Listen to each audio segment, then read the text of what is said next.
Hello, I am Rahul and welcome to the video tutorial of Map the Wild.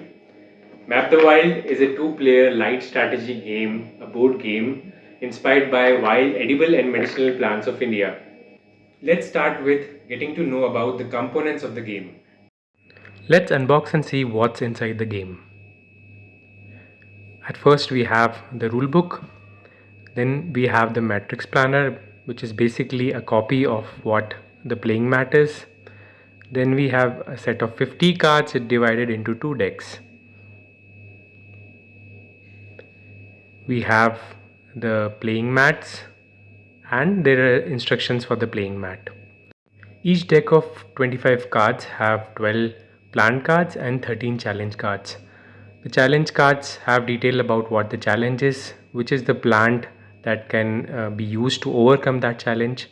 The plant cards also have certain information including the name of the card, scientific name of the card, the wild points that they are there, is it edible, is it native, is it invasive, all the details are there on those cards. Now let me share the storyline of this game. So in Map the Wild, you and one of your friends are stranded in a climate altered world. Nature has taken over the cities and your survival depends on how well you navigate the wilderness. But remember, you must survive together and only one of you can truly thrive by mastering the wild. I have my friend Annie joining in for this game and I'll hand over to her set of cards, playing mat and the matrix planner, and we both are getting ready to begin the game. So we have to design a wild matrix for our opponent.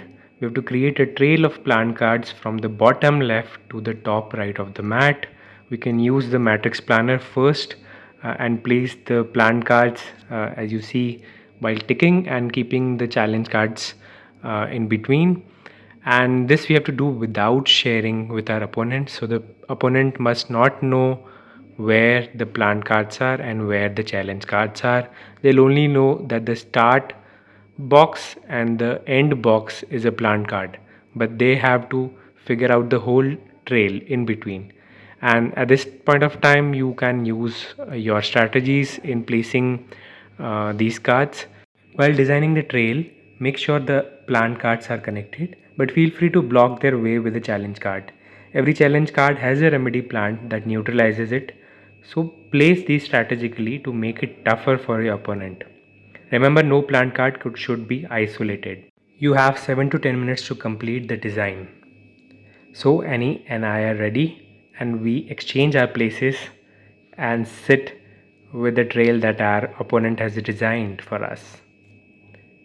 Each turn, a player uncovers a card. If it is a plant card, we can move on to an adjacent card in the next round. But if it is a challenge card, we cannot move from a challenge card. That means we have to come back to a plant card and then move either adjacent up, down, left or right. Diagonal moves are not allowed.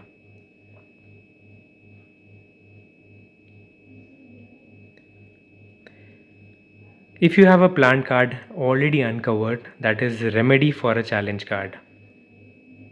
You can use that card over the challenge card as a bridge, thereby making movement possible from that part of the grid. Let's see how that happens.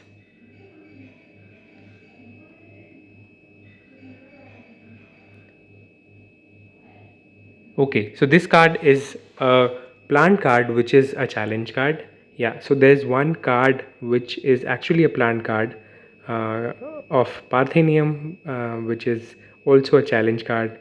Once you read it, you'll get to know why.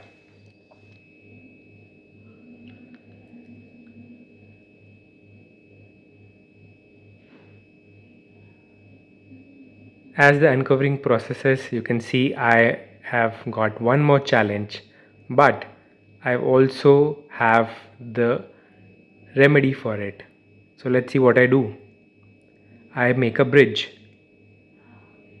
Ferocious felines is the challenge card and catnip is the plant that I already have, which is a remedy for the card, and then I make a bridge.